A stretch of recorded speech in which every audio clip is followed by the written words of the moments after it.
Okay, here we go. Episode 2. But before we dive into the details, I just want to take a minute and say thank you. Thank you to you, the listeners, everybody out there that's tuned in right now, because without you, none of this would even be possible. And the sheer stoke that I had from seeing all of the photos, all of the videos being posted of yourselves listening to the podcast in your Snowcat was incredibly humbling. Keep sharing. Tag us at The Blade Dive on social media and use the hashtag The Blade Dive. I want to see more of it. Now, if you're tuning in for the first time, go ahead and subscribe to the channel. I'd love for you to. And leave us a review. Okay, I've got somebody very special with me today in the virtual booth, Mr. Ryan Gage. I've known Gage for years, both personally and professionally. And growing up in Oregon, specifically government camp, Gage had access to snow and a ski resort right outside his living room window. We talk about his passion for ski racing, both coaching and participating in it as an athlete. We talk about some of the professional athletes he's been around and spent time with. We get into how he cut his teeth learning how to operate LMC 3700 equipment. And we definitely discuss his snow science perspective, which I think you're going to enjoy. So for right now, if you're at home, go ahead, grab a drink, kick your feet up. And if you're in the machine, I would turn the volume up. Give it the juice.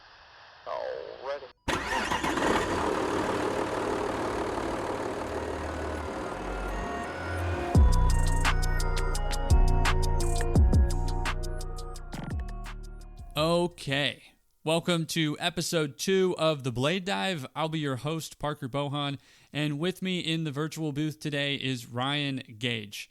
Not only a legend just in the snow industry, but the contributions that you've made, sir, to the local hill here in Bend are incredible as well. So thanks for taking time to catch up with us. How you doing, man? How's it going? I'm great. Thank you, Mr. Bohan. How are you today? I am amazing. Thanks so much for asking. And thank you for taking time out of your day to be on the show. I'm excited for you to share some insight on tidbits of Ryan Gage that maybe we didn't know, but also get your perspective on your experience, your journey. So thank you for taking the time out to talk to us today. Super grateful. Well, yeah, no, thank you for the invite, and thank you for the intro. Those are, I'm grateful and for all your positivity, and those are some big shoes to fill for the Northwest. I mean, I hope I can do those. Oh yeah, man, you definitely can. You definitely can. There are lots of people who have contributed to the industry in different ways, and I just think that you've done the same. So let's not sell yourself short. Let's definitely lift you up, man. You are awesome. But I think the cool part about I think that this area up here is just an animal when it comes to the variable conditions that can hit at any point in time when you're trying to manage a situation around snow. But just to kind of not go chronologically with that territory and you being around it, I want to know maybe what's one thing that defines you that has nothing to do with operations or equipment. Oh man, I don't know. That's interesting. That's a tough question for me to answer, honestly. But I guess I would say, my relationships with people. I truly do cherish my relationships with people I've built throughout the years. Both extremely positive and ones that are ongoing, and even the ones that were, maybe not as positive, but took great learning things away from. I really enjoy being around people and getting to know them and learn and teach and, just not being in my own little bubble. Yeah, that's deep. That's a deep blade dive right there. Not being in your own bubble. We've caught up before, and I think one of the most meaningful things that you've told me, it was, we don't do this alone. It takes a team. So when you're out there in the operations world, it takes a team. And I've taken that with me, man. I've definitely taken that with me and applied that. And you're right. Relationships are so key. So key. Do you enjoy the relationships just kind of probably on and off the hill, right? It's not just on the hill, it's everybody under you. Oh, no, I mean, the ones on the hill are amazing, but the ones off the hill are just as amazing, if not more.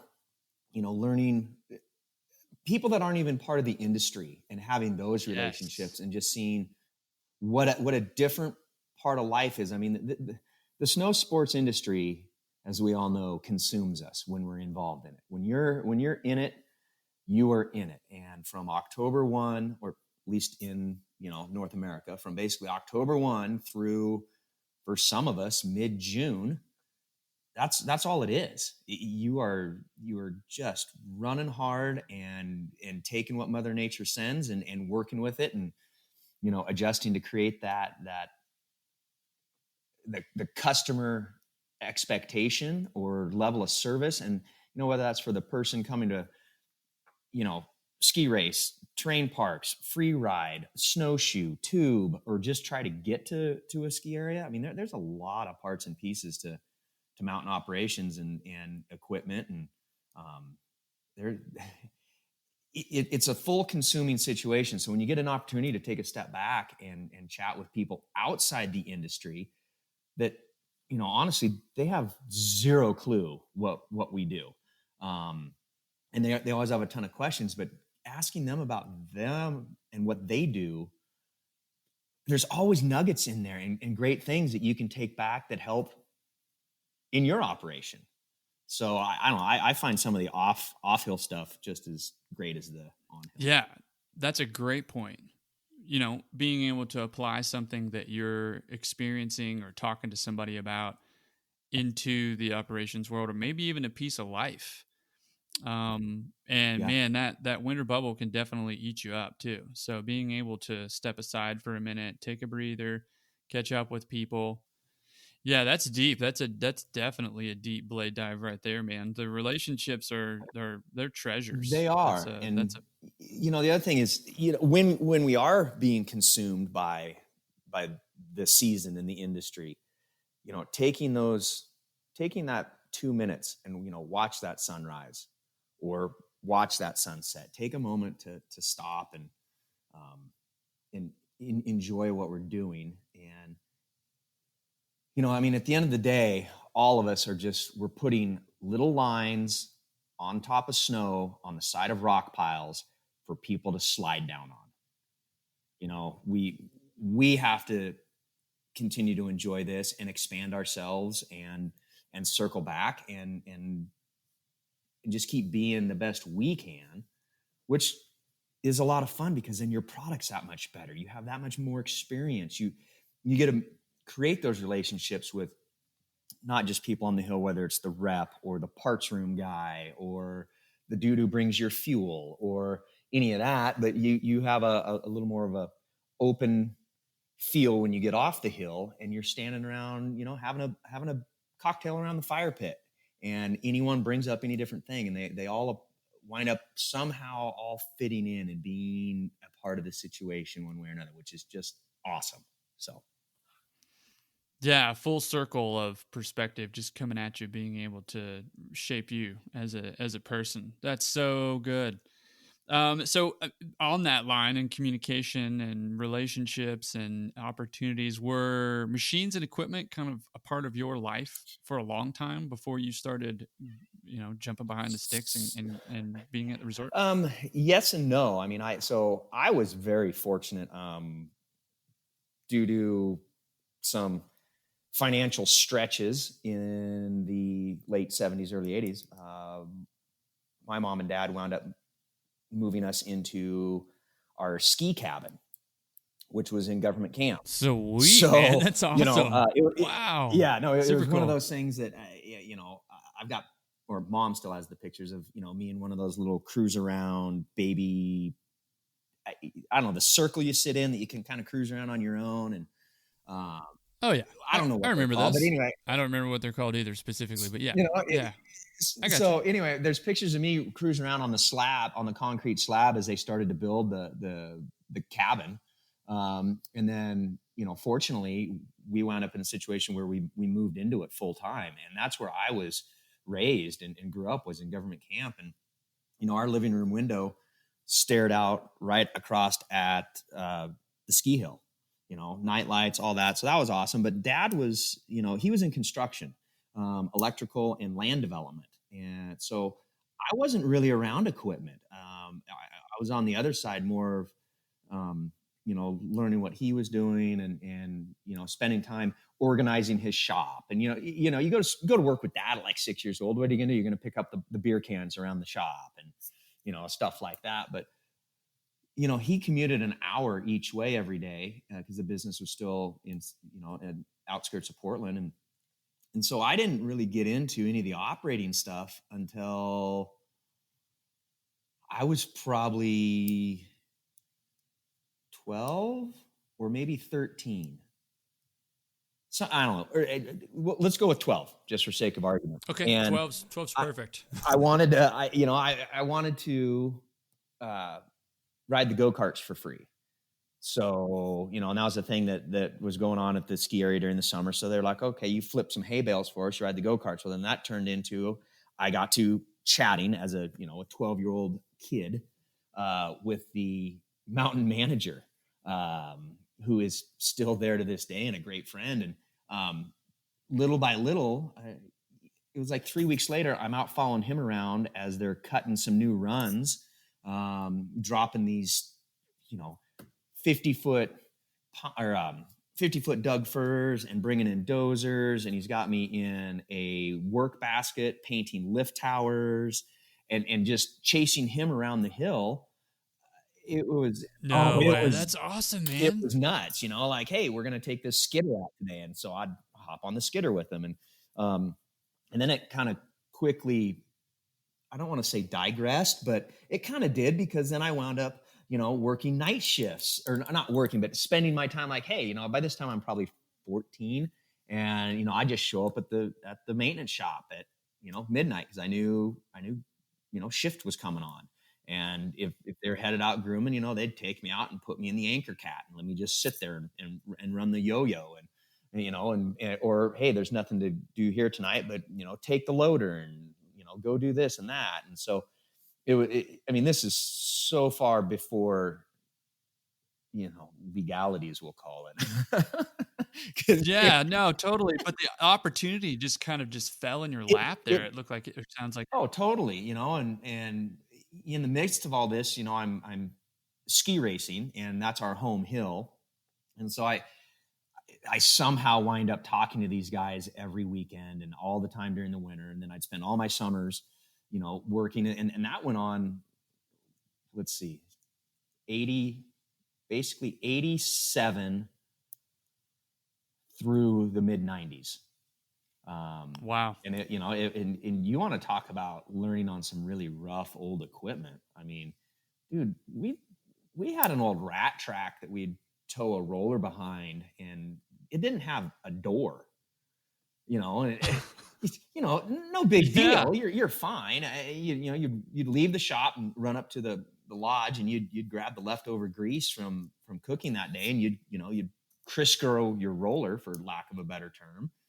And then you'd go out and run around. And that's just what it was in the late 80s. And I was way underage, and it's definitely what shaped me in operations. Like, oh, okay, hey, that's cool. I'm on board. Hey, what are we doing today? What are we doing here? And those guys gave me some opportunities that just still, kind of blow my mind. And I wouldn't trade it for absolutely anything. Yeah. And you're right there too. And I think that's the most intriguing part to me, because I've talked and spoken to, a couple people throughout the years that have had access to, I think that's probably the best way to put it. They've had access to snow that's that close, that's maybe down the street, but literally right out your front door, man. That's incredible. I don't know what I would have done. I think I would have been I would have skipped school a lot. I never growing up thought that, well, I mean, I technically haven't grown up yet. That's for later, but I think we're all kids at heart, man. You know, in my years of getting older, I never ever thought that I would be in the industry. You know, I always was just in the thought process of, you know what, I'll get through school. I really enjoy ski racing and the traveling I get to do. And hey, that's awesome. And, you know, hey, this is fun working at a ski area, but, you know, I'm doing it on trade so I can pay for my own pass, and, you know, I can get different skis so mom and dad don't have to pay for those, or, you know, whatever the case was. But I always figured that I was, you know, going to wind up going into the electrical apprenticeship, getting, you know, going through that program, working into dad's different businesses, which we partnered up and did a bunch of custom homes for a while and some land development. And that really looked like the path I was on. And that's, you know, I figured it'd be living on a piece of land somewhere, wife, probably 3 or 4 kids, horses, that kind of stuff. And you get to go ski on the weekends, you know, or once a year type of thing. And that it was by chance that I got really tired of all the rain over in the valley. And I woke up one morning and called my old man and just said, hey, I'm going to move to Bend. And he's like, we just broke ground on another subdivision. I'm like, nah, I get it. That's no problem. Whatever. And it was less than 2 months later, I moved into my first house in Bend. And we continued to build. We continued to build in the valley, and we started building in Central Oregon, and then, you know, I needed something to keep me occupied at night. And so I just basically took the things I had learned at Hood and threw them on a resume and got a job here. Wow, man. And that's gosh, that's so cool. Were you more interested in kind of the equipment piece, or was it more of a, hey, I need to find something to do, I've got a skill set and I need to pay my bills type of deal? Oh, it was totally, it was the equipment and the fact of I could get a free pass if I was an employee. Gotcha. So the way the construction industry was with what we had set up between commuting to Portland and everything we had going on over there and what we had going on here in Bend. And, you know, I had some windows that just worked out. And so I was like, you know, hey, I love to ski. I'd gotten involved with some of the NASTAR and Masters racing here. And, you know, I'd met a few people and I was up all the time. So I thought, you know, hey, I threw out a resume. So I applied for grooming. I applied for snow removal. I just applied because I'm like, well, it's night work, which would be best. So that way during the day, I can still focus on my construction stuff. And, yeah, you know, I got hired on as, you know, just a what we'll call a rookie operator. I mean, I had years in old broke down equipment, pulling rollers around, and, you know, having some individuals that aren't with us anymore to, you know, really teach me the operations, you know, how to operate a machine or how to operate an LMC 3700. There you go. And, you know, how to find your way to, you know, the almost 9,000 foot mark on Mount Hood in the middle of January, in the middle of a raging storm, and start cutting windrows and, you know, some stuff that today is a lot easier with all the new cool technology. But back then, man, you just had to know where you were and what you were doing. And to get to cut my teeth with those individuals and not even know that that's what was happening, that it was just, this is what I'm doing. This is awesome. You know, to have that kind of circle back and be the kind of the turning point or the turning pin within my lackluster resume that got me hired in is interesting. I wouldn't have bet on that or even thought that in a million years. Wow. See, I wouldn't call it lackluster though, man. I think that skill set in that resume initially, having the experience with the older equipment and being able to locate things on a mountain when you can't see anything at all, when you can't see shit, that's a skill set. I mean, that's totally I It that is it, something that it I is, but on the flip side, I could find my way once I got shown what was going on, I could find my way and I could blade. I couldn't match a pass to save my ass. You wanted some ridged out shit, man. Not a problem. I'll give it to you all day long. yeah. But It you know, it took a while. see, that's the thing though. Like I have been, for lack of a better term, woke. I got woke up this season with perspective and being able to see the bigger picture even better was something that I wish I would have had, gosh, a decade ago, because I was so consumed with the area that I was focusing on in the mountain. And so when you start talking about equipment and being able to locate things and not being able to see and what your pass looks like and evolving that over time, I think that resume, man, that's a hire me point right there for anybody that's dealing with an animal of a mountain that sees a lot of snow, for sure. Yeah, and to circle back kind of where it started with regarding the Northwest. I mean, yeah, the Pacific Northwest, it is still kind of the wild, wild west. Now, I mean, there's places out there like Jackson and Big Sky. I mean, there's some places out there that they get it handed to them, and they're amazing crews and operators and such. But for an overall region that takes abuse, there really isn't anything like the Pacific Northwest. It's impressive what can get thrown our way. And we have huge snowfall amounts. We've got gnarly winds. We have standalone mountains. I mean, they're total 100% standalones that create their own weather. Plus when you're in a little bit tighter range, you get bounce back weather. You think it moved on and it didn't. It went and hit next door and came back to you again. And it's no matter how much you think you've seen or done, there are a lot of consistencies and a lot of things that are like, yep, that happens. That's where we're at. But there's always something new. There's always something new. Yeah, and that happens nightly. Oh yeah, that happens nightly and daily too. I mean, shoot, the weather just doesn't roll in during the night. It's definitely 24 hours a day that we can see stuff. But yeah, I think that there is something to be said for, depending on where you start.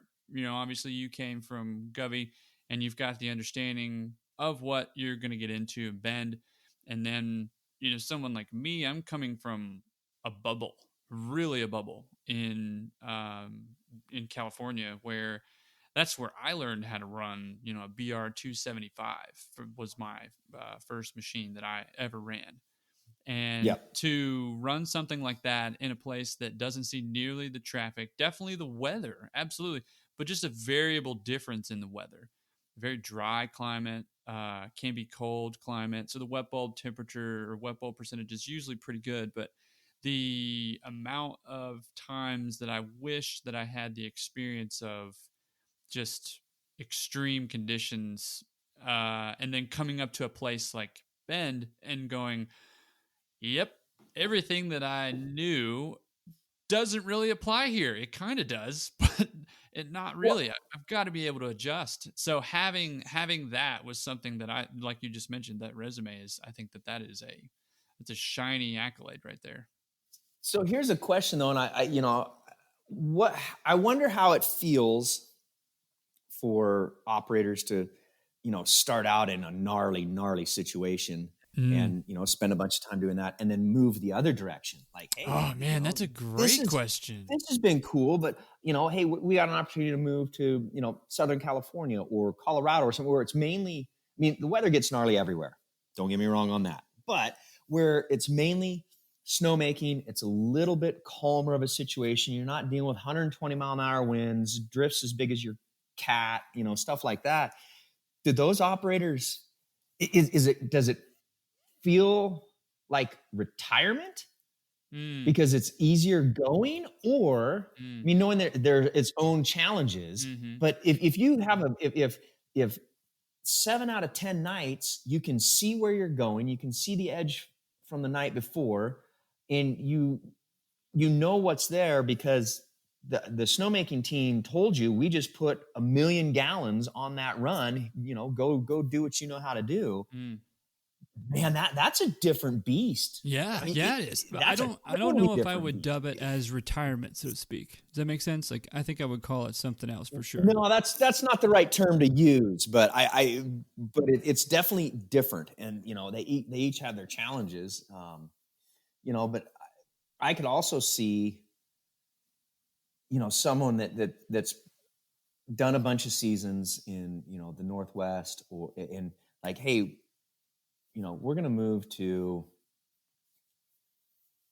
Beaver Creek. Beaver Creek's amazing. It's a fun spot. It's got some challenging terrain, but does it really challenge you as an operator when it's you get 1 to 3 inches every 3 days and it's super light and buff, and the snowmakers put it together and you got these great night clear skies and all that? I mean, we all want those nights, but we all want the harsher nights too, where you have no idea where the hell you're at. Yeah. And you may or may not have just fallen off that road, and if you did, you're in a whole new world of shit. Could we dub it as growth? I think that's how. Maybe that's what it is. Yeah, that's a much better term. Could we dub it? I think we dub it as growth because the experiences that you have, and we're talking about relationships and people, and you treasure those, and that's something that definitely you're grateful for. Those types of life lessons through operations at different places those are some of the things that I treasure too. I think that's how I'd put it. But I definitely, being called out for mistakes, understanding what it is that, understanding what their operation is, how they manage it, how they piece it together, how they put it together, and then understanding it, and then respecting it, and then treating it in a manner that helps you do your job. Like you go, and whether you're traveling around the world or you're traveling around the States, or whether you're at a resort and you've been there your whole career, I feel like you're learning something every time you go up there. I think. Oh yeah, I think you are totally. Yeah. I think there's opportunity. Go ahead. Sorry. I was going to say, if you feel the learning has come to an end, it's time to move on. And you're not the first person to say that on this show, too. I'll go ahead and throw that out there. But I think that's something that's really important to know, and it's okay to own that. It's okay to say, I have learned as much as I feel that I'm going to learn here, and at that point, it's time to move on. That's okay. I mean, most people won't say that. They'll just be like, "You're not going to teach me anything new," and sit there and grind it out until everyone finds a way to part ways. And usually by that point, it's in a not positive way. But being able to say, hey, I think I've kind of capped out where I feel I can be here. That's totally legit. Respect that. Great conversation. Love to stay in touch. Feel free to let us know what you learn at the next spot. Yeah, absolutely. I want to get into, you mentioned the ski racing piece, and I want to talk about that because that's definitely a component of you, and a big one. And I think we maybe start from the beginning there. Like you mentioned a little bit growing up and doing the ski racing thing and kind of going that route as a kid, but you took it from my understanding and catching up. You took it from participating in it to coaching. And you've even taken it further into being a part of courses and their maintenance and their construction. So let us in on that journey, man. So I guess the ski racing journey starts a lot of years back. So I guess I was 2 or 3. And where we lived in Govey, the roads weren't plowed. The main road through town was plowed, and that was it. So we had about a 400-yard walk from the main road up to our house. So we'd just go out front. Mom and Dad would put the skis on and just push myself at the time, and then my sister when she came along, just back and forth through the yard. And then there was a little pitch from our house down to the main road. And so we'd start skiing that, or, we'd go out and sled it and, just be kids. But there's this local race team that, Dad was like, you guys want to race? And sure, why not? Sounds like fun. So, we got signed up for that, and I was probably 6 at that point. Cool. And we did. We went over and skied every Saturday and every Sunday, and then on Sundays, every other Sunday was a race. And so that was, through the younger years, and then that grew into, okay, hey, I really like this, and this is fun, and so continued down that pathway, and got into doing homeschooling, basically. So I went to a private academy during my high school years during the winter. So I'd do fall and spring terms at my high school, and then the 2 middle winter terms would be at this academy, and we'd travel around ski racing. And it was, at a high level at that point. It was, all FIS racing, and the goal was make the U.S. team, and doing development camps with the team in the summers and trying to get there, and that kept progressing, and but it progressed past me because I was fast, but I was not fast enough, and so I wound up transferring myself kind of out of the racing aspect as a high-end athlete and got into coaching. I basically went from racing in the 93, 94 season into a regional coach in the 94, 95 season. And, cut my teeth up at White Pass with the Mayer brothers and actually coaching their kids, which was awesome. And, the probably one of the biggest things about ski racing, it's not just about going about gates, it's about skiing and just getting out and riding the hill. So that was super awesome. So, I did that, and, I've been in the coaching world ever since. And as things continue to grow and morph and move, and, wound up doing some regional team coaching.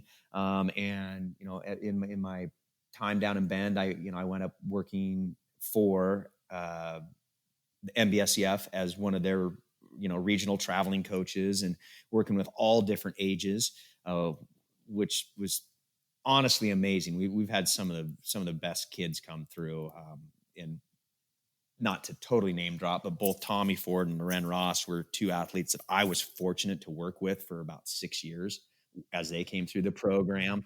So that was super awesome. But in the midst of coaching here, I was also on the grooming crew. And as we would have different races come up or things go on or training, you're a cat driver, and it's cat operator, but sure, whatever. I was going to ask your take on that. Do you drive a cat or do you operate a cat? If you drive a cat, you need to go drive a taxi. Well, there's so many different perspectives though, because you've got the wheel with the yoke, and then do you drive that, or do you still consider that an operation piece? Or no, equipment you operate, cars you drive. You heard it here, folks. That's my take on it. Yeah.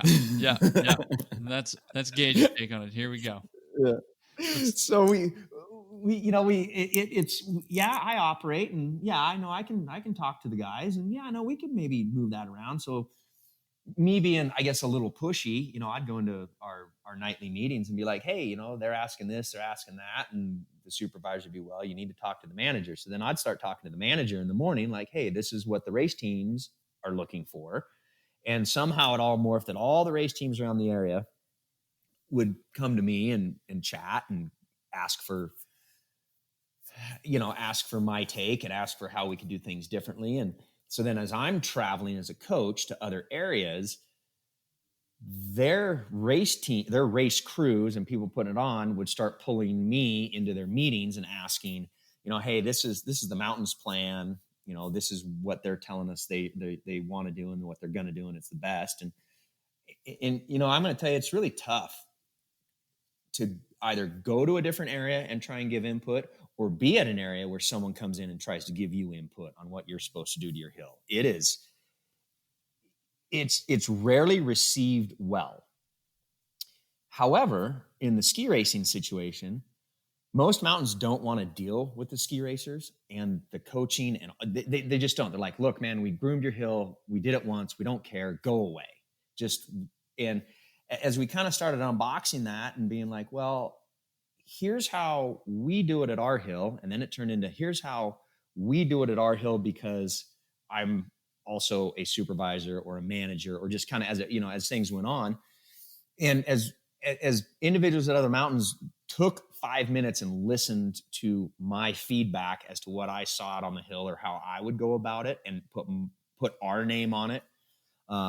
They tried it a few times, and it worked out. And it even worked out so well that a few times they're like, we don't have the manpower to do that. I'm like, well, I brought my keys with me. And they're like, okay, well, great. So here's your machine for the evening. Here's your liability release. And we'll do this part and you do that part. And so I'm going to say lucky, because there wasn't as much pushback or blowback. And you do it several years in a row, and you get to know the guys on those ops teams a little bit. And, you finish a shift and you go wind up having beers with them. And then you start talking about how their operations typically go and what goes on. And again, you go back to creating those relationships. And yes, it's everything from how they chat on the radio to how they cut a skip, or how they interact with winching or terrain and Nordic and all the different parts that feed together. And everyone has every mountain has their own flavor, but at the end of the day, it's really all the same within the industry. We all interact, we all work together, and we all bitch about it, but we all get it done. And then we all go and drink beer. Yeah. And that's let's unpack that just for a second though, because if you've got, and this is just my ignorance, but I do know that it takes a lot of effort, a lot of planning and time to put together a proper race course.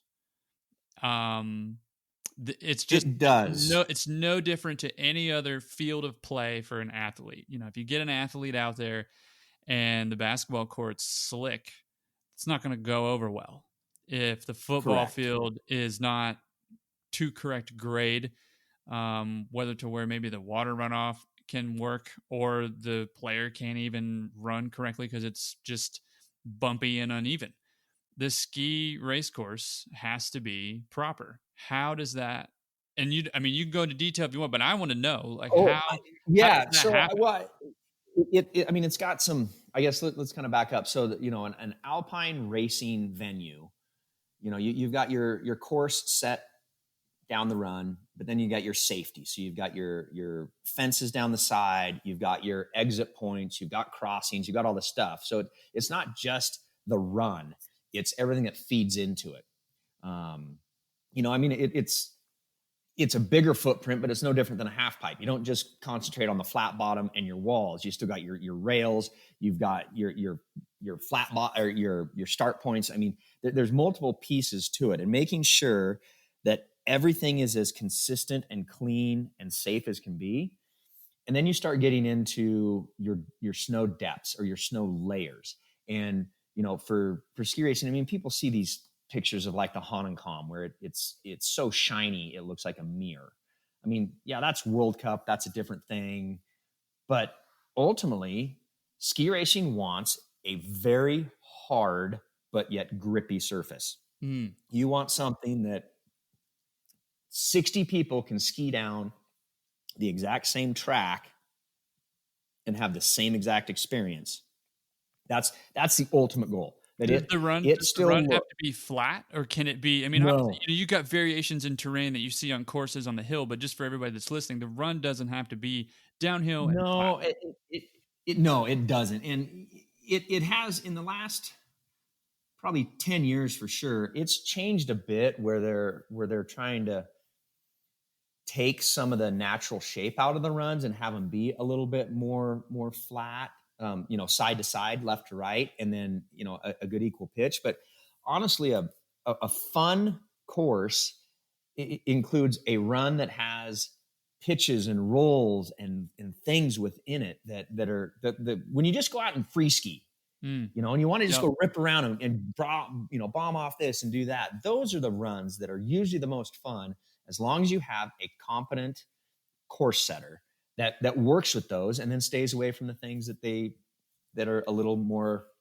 aggressive than that age group should be in. I mean, there's another human facet on the course setting and coaching side as well. But from a operation standpoint, you want bib 1 to have the same exact surface as bib 60. Now, to do that, you need some really solid depth, but you don't need it a mirror. You don't need it so bloody hard that you can't get an edge and everyone's just sliding out. So it's that hard but grip. And creating those surfaces, sometimes it's you blade work it all and then you till it once. Sometimes you're not blading, all you're doing is tilling. Sometimes you've tilled it a week ago and you're not going to touch it for another week. And that's a tough thing, man. You're going by a ski course or, I'd be out as a coach and I'm like, man, we should till this thing. The hill's starting to get to the point we should put a fresh groom on it. But then you start putting drill holes in it and feeling your layers, like, nope, leave it alone. So there's the coaching standpoint for me and then the operator standpoint. And ultimately they both wanted the same, but there were battles at times between those two individuals in my head as to what we should and shouldn't do. And I would go to other areas as a coach and I would voice those opinions, whether they were liked or not. And that's a tough gig because you're really trying to attempt to make everybody happy, 1 through 60. Correct. That's tough. Correct. That's and then if you step out of that and then look at the end of the day, most of us aren't always dealing with comps or this, that, or the other, whether it's alpine terrain or Nordic. We're trying to create a surface for everybody. So you're trying to, on a daily basis, create a surface that is good for the beginner, the mediocre, the advanced in alpine, terrain, and Nordic. And all three of the and snowshoeing but just in alpine terrain and Nordic, all three have a different take on what that surface should be. Do you really want a really hard but yet edgeable landing on a 60 footer in a large terrain park? Probably not, because they're not going to edge. It's going to be too firm. But do you want it just this huge pillow duff that they land in and don't go anywhere? No. Do the Nords want any sort of firmness? Very minimal. They kind of want like a marshmallow where it squishes, but it doesn't fracture. So you have to create all these different surfaces within the same time frames every night for all these different people. And it all has to be safe. Yeah, and that's the key point too. Safety. My favorite would be marshmallow surface, if I was just going to throw that out there for anything I was going to participate on. But I think that's something that, for everybody listening, there's, you bring up a good point. You've got multiple different assets that are being maintained. You've got a variety of standards for the final product that you've got to put out there. And then you throw the weather into it and you've got to maybe run an audible at 5 a.m. in the morning. So my question is, so you're traveling around and you're coaching, you're giving input, people are giving you the opportunity to help on the operations side. How do you politely suggest that something should change and not have anybody get offended? Because I think that's a big component when you're adjusting a product, because you're trying to make everybody happy, but how do you manage that component? Because that is management, it's feedback, and people aren't necessarily receptive to that. Correct. And it was for me, I found it was creating the buy-in, we'll call it. Okay. So if I was gonna, I'll give a specific on this one. So we were at Schweitzer and we were there for a speed event for a week, and the weather had been just puking snow for like 2 weeks prior. And the track was really soft. They had been doing one single till on it. They hadn't been winching. It was obvious that there had been not a ton of blade work, because that's not what you typically don't go out on a run and rip it down to the hard surface, because unless it's World Cup. And you keep that snow. You want to keep a longer season, and I totally get that. But we rolled in, and like I said, they had a bunch. They had probably had 60 to 80 inches of just ongoing, nonstop heavy winds. I mean, they had been fighting it. And the day we get there, the first day of the race, it was really soft. It was a single till, and for what it was good. But at that point, it had cleared off, and the temperatures had plummeted. We were looking at like highs of single digits. There was no moisture coming. There was no wind. We were above the cloud layer, and we were going to be that way for about the next 10 days. And we were there for the next 7. And so, we're sitting in the coaches meeting that afternoon, and I just brought up, I'm like, look, I really think you guys need to go out. You need to rip this thing open. You need to blade it. You need to track it. You need to do it with a winch.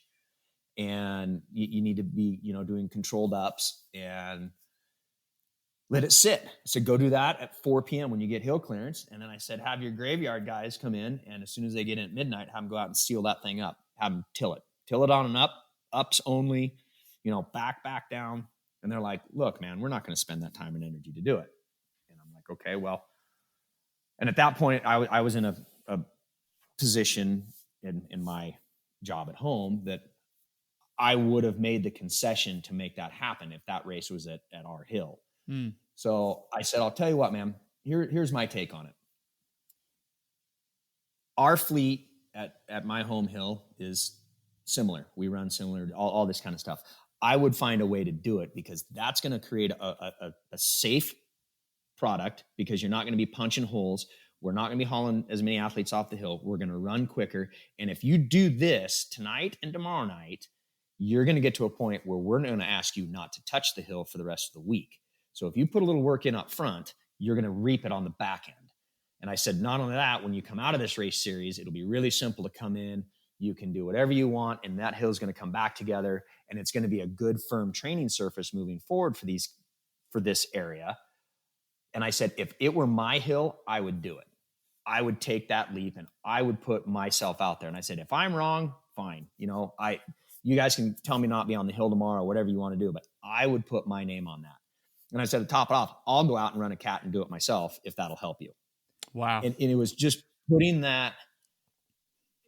It wasn't received well, but it was received. And the fact of tying myself to it as well helped. That was like, oh, see, you'll take some ownership in this. Yes, this is what I would do. Here's why, and I'm willing to participate if we can make this happen. And here's the benefits you're going to get on the backside if we can go this route.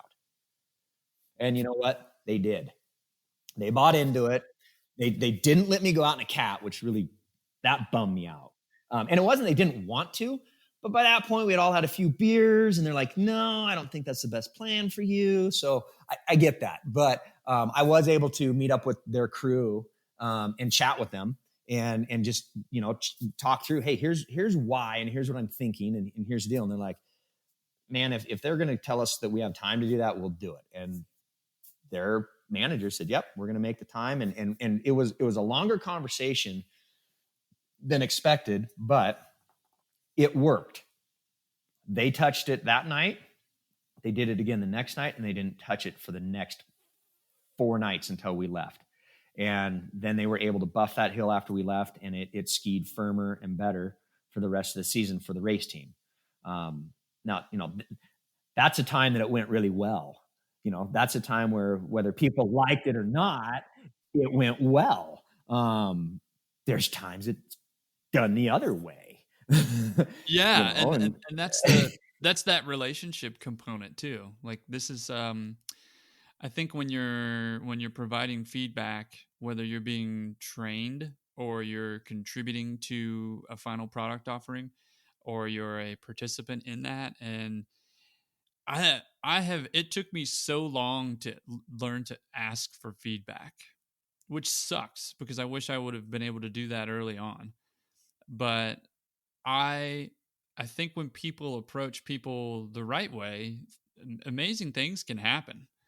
And Well, it can. I mean, the experience for the guests can change too. It can be incredible. yeah. I mean, just don't approach with this sucks. Do it Mm-hmm. differently. Yeah. Approach with, hey, this is why this product is not optimal. Hey, these are the things that we see or know. This is actually knowledge that I have, and here's here's a reasonable fix, or a reasonable adjustment, or a reasonable path to try it differently. Yeah. And if you come in with all, kind of the whole onion opened up, then they make the decision and they go from there. Yeah, 100%. I think that there is a time and a place too. Like, if it's obviously the weather is not playing in your favor and it's maybe raining, you may not want to open up that surface. But if you're, Yeah, we've also had the thing where people have come here, and I've also been to other places. And what was, I guess, let me kind of back up one or two steps here real quick. What was really great was throughout the years and traveling as a coach, and also doing the snow science, which we'll get into in a bit, for our resort, and running all the things we did at our resort, and knowing these people. And a lot of these people grew up coaching me, and others. And then as we got older and we became coaches, we knew each other from racing together, and we were still working with it. So there was a lot of interconnections kind of throughout everything, which is awesome.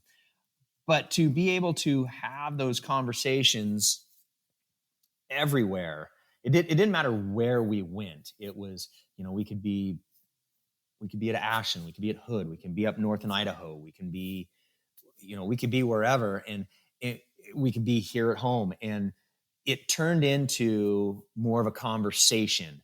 And the fact of the goal was to share information and create the best surface, but also look at the area you're at. If you roll into an area and they just came out of a huge storm cycle, their teams are super tired, their equipment's all broke, they need that reset. And we all hit those, we just took 10 days of storms. We got 4 cats down, and wiper motors, or heat, or a tiller's folded in half, or whatever it is.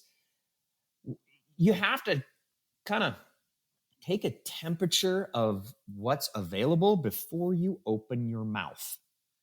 If you roll in and just say, I'm here to build this pipe, or create this Nordic event, or we have an alpine race coming, and I need a winch cat and 2 free cats, and this and this, and this is what we're going to do, and you guys are going to spend hours and hours, and they look at you and they're like, no, we're going to put you in the septic tank and no one will ever find your ass again.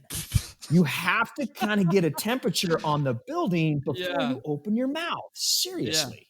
Get a pulse on the situation first. Present with data. But I just think that that's a cool component to your journey with ski racing, because you're not just understanding the surface from a outsider's perspective. You're not only in it and have been racing, but you're in a machine. So we've really talked about and digested and diagnosed and come up with some really cool pieces that are a part of course construction, and how important it is to have a consistent product for everybody participating in and on that course, or whatever the product is for the ski racing conditions in front of everyone. But what are, and everything's kind of looking happy, what are some negative experiences you've had with constructing a ski racing course? So there's, I guess, 2 that kind of stick out in my mind. And one was at our home hill.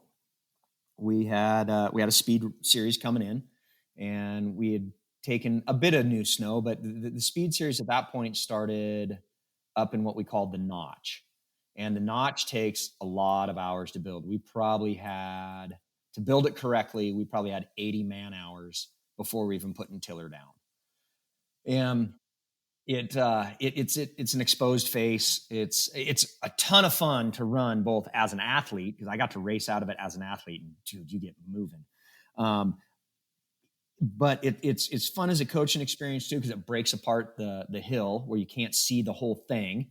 And then as an operator, it's just it's a small area, but it's a pain in the ass. It used to be fun to take the rookies up and kick them out of the notch, because you go for a slide and typically you wind up spinning and going backwards just the way the pitch rolls in it. And then you bring the winch and clean it all up. But a total sidebar story. So we didn't have a downhill race coming. We had nothing coming, but we were demoing a machine. And there was a long time. This gent is still there. Great dude, long time operator. And he's a supervisor at that point. And then another 10-year plus operator, this demo cat showed up, and they're like, well, we're going to go run this thing around. So the two of them hop in this machine, and I get a call. Hey, we're going up the notch road. I said, okay, well, where are you guys coming down? Like, well, we're coming out the front. I'm like, oh, okay. Well, you guys, you're going to have to clean that mess up, because, you're going to slide. We haven't been in there. And I said, if you think you can keep that sweetheart straight, great. If you think you're going to put that thing sideways at all, being a demo cat, and we're going to have to buy the thing, no, I'm not on board. Like, no, we'll keep her straight. Don't you worry about it. And they kept her straight. They went across the crossover, and I saw air between the tracks and the ground. They were going so bloody fast in the slide that they caught air, blade down. I mean, they were blade steering. I mean, I'll give it to Scotty, man. He kept her straight, and he was tiller down, and it was a clean pass. But even being at a 24-foot wide tiller, there was about 3 feet of corduroy in the bottom of that gully. And oh boy, that was probably a poor decision. But anyway, so not to digress, but it was fun to watch, because we didn't break anything. Oh man. Yeah. They were impressed by how quickly that machine moved down the hill. But anyway, so back to the notch itself. So we had a race coming. We went up. We did all this prep. We got it all set, and we saw weather coming that was going to be just clear and cold. And the notch itself starts out right at the breakover, where you're less than 12 inches of snow coverage after we've done our prep. And you roll over, and you're instantly into, it's a 25-foot deep, big pillow pocket, just with the drift and all that. So we shape it, we carve it. So basically you're going from 12 inches to 20 feet, and you create your surfaces. We saw cold weather. We saw no wind, which, being at our home mountain, we should have known better than the no wind, because that's a lie. But we went ahead, and we went up, and we cracked it open, and we tracked it, and we left it. And we let that cold air penetrate, and we left it for a day. And we went back up the next day, and we did a reverse till, winched it uphill, this, that, and the other. And we thought, man, we're good to go. This is going to be the deal. Life is fine. The wind changed enough on us. What we hadn't predicted was, when we tracked it, even though we had it all built and put together, there were some pockets that our track pack didn't penetrate the same. And we didn't realize that as operators. And the way the wind ripped, we wound up with what looked like little canoes everywhere. So you had this big flat corduroy, and then like these little, anywhere from 2 foot to like 5 foot, maybe 6 foot long canoes that were like 1 foot wide. And what we find, as we took a bunch of pictures, and I mean, we pulled it together for the race. We had enough time. We were able to get back up. We rebladed it. We retilled it, and it worked. But what we came to the conclusion, as we kept talking through our snow science stuff, is our road wheels, we were overlapping our tracks. We were not overlapping our road wheels. And so where we were only getting single penetration of road wheel pressure, Yeah. that the wind actually was carving Yeah. these sections out from that. And they were in very specific lines, and you could tell, like, oh, we double tracked that. Wow. We overlapped that. So we didn't just mash our centers, but anywhere where we only had single track penetration from our road wheel pressure, we got these weird little canoes. And that was one of those, and none of us could figure it out. I mean, I sent pictures to both of our reps and just said, hey, have you guys ever seen this? It doesn't matter what machines are up there. Has anyone ever seen this? And, reached out to a lot of different people I know, and everyone's like, what the hell are you people doing? How did you create that? And it took a lot of conversations, but the only thing we came back to was the way that our road wheels were not overlapping. Somehow we wound up creating that situation. So that's one where, even with the input, I mean, we sat in the race room going into prep saying, hey, here's our plan, and this is why, and da-da. And everyone's like, man, that sounds great. Hey, thanks for sharing. That's super cool. And it blew up. It totally blew up on us. Wow. So was it just kind of a group conglomerative effort of discussion that was the diagnosis, or did you have to go, oh yeah, I've ran into that before? No, it was just a group concession of no one has ever seen something like that. Well, I mean, someone has, but no one that we talked to. And then we had another setup going on where we're like, you know what? Don't touch the hill. Let's leave it alone. Life will be fine. Let's leave it alone. Well, what we didn't anticipate was the snow surface all the way down it was a low snow year. I guess let me back up here. It was a low snow year, and none of us had anticipated that the ground heat, the ground never sealed. It never froze, never took that rain penetration. And so we had styrofoam for our base product for about 20 some odd inches. And we were running on real thins. And we said, don't touch it. Leave it alone. Let's let it be. We're going to race. The surface is good. Well, the surface was good for 3, maybe 4 days. But the last 2 days, it did what we call punch. So as you get into the turn and you really stand on the ski, we were literally vertically dropping through the top layer because the styrofoam snow underneath had pulled the moisture out of our top hard layer. Okay. And basically fractured the layer. So we were initiating and pressuring the turn, punching our top hard layer, and then our skis were basically running underneath what had been probably a 4 to 6 inch good firm surface that had eaten itself down to a 1 to 2 inch surface. And the fact that we didn't keep processing it, even though we looked at everything and we're like, nope, we're good. Even drilling and resetting gates and changing this, we're like, no, I think we're good. Let's leave it alone. We made a poor choice, but we did it as one, a team, as operators, and then 2 as a team of coaches that sat and discussed and took into account what the mountain had going on and what they needed to do, and it went awry. It's not always things come out cherry, let's say. Yeah, no, every they plan come out train wrecked. Yeah, every plan usually has something that gets wrecked in it, that's for sure. And before we get too far along, I definitely want to jump into the push road question of the day. Yes.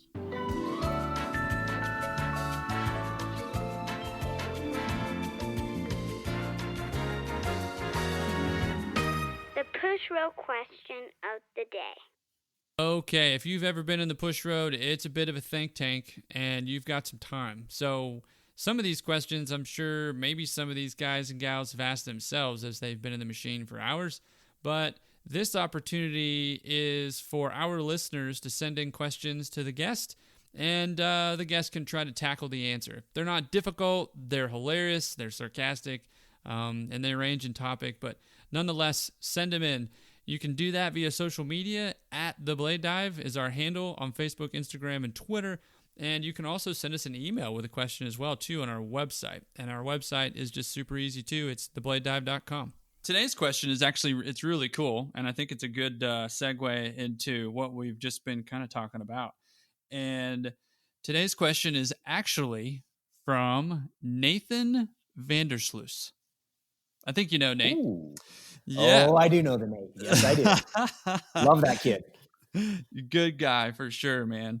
And he was stoked to contribute. So Nate asks about your snow science.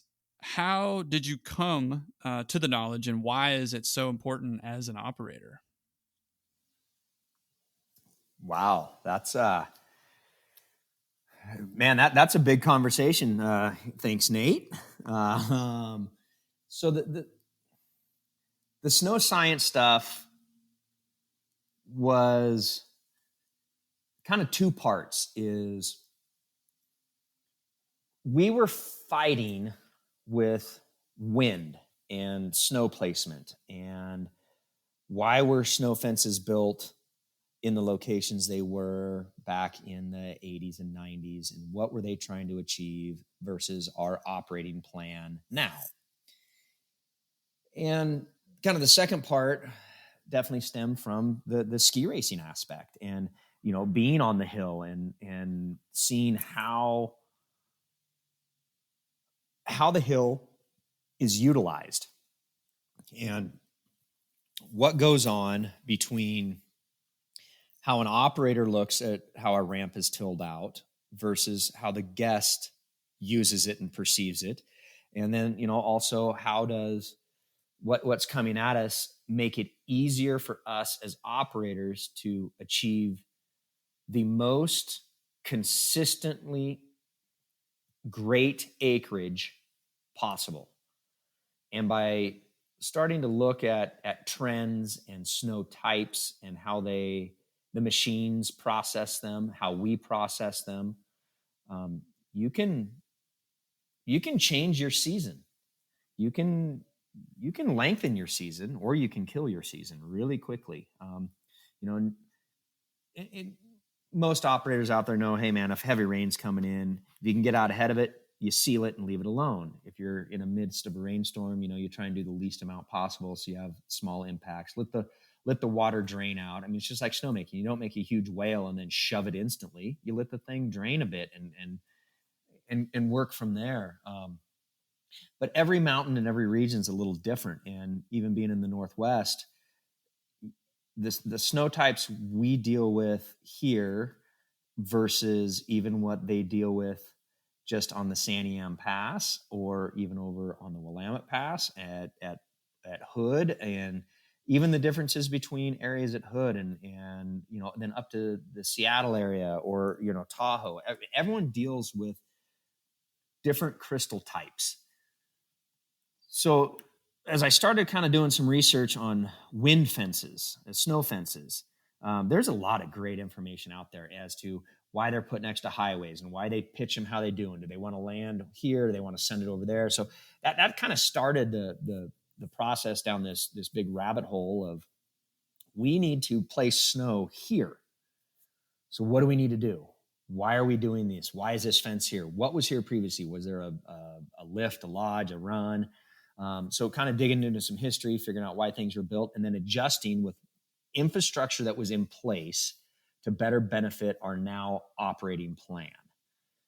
And then from there, it turned into, well, why did that snow process so well, but the next day's storm didn't? Or, hey, we've touched this thing 4 times. Yeah, we need to quit touching it. And having a team that returned year after year, you get individuals, operators that they really, you get past the 2nd, 3rd, and 4th year, and they're looking at stuff. It's like, why isn't my tiller doing this? Well, it's because of this. Why isn't it? I mean, every operator tries, but when you really start getting into that 3rd or 4th or 5th year, you're in the industry. You're not getting out. You're not leaving. You have a vested personal interest in it, and your mindset changes. And so, we started looking at, different things that are brought up in Antarctica and along the Wyoming highways, and what snow crystal we really had out of the 12 different ones at the time that science was claiming there only were. And how do we process it? What tiller works better? If we blade this, what happens? If we're in a storm cycle and we're trying to make the season last 6 more months, do we want to blade it now or do we want to wait? And it was really a collaborative of operators with their ass in the seat, paying attention to how things were reacting, not just driving around trying to put out a great surface and go home. What if I know this drifts here all the time. What if I tilt it this way? Can I climb it easier tomorrow if we're in a similar storm cycle?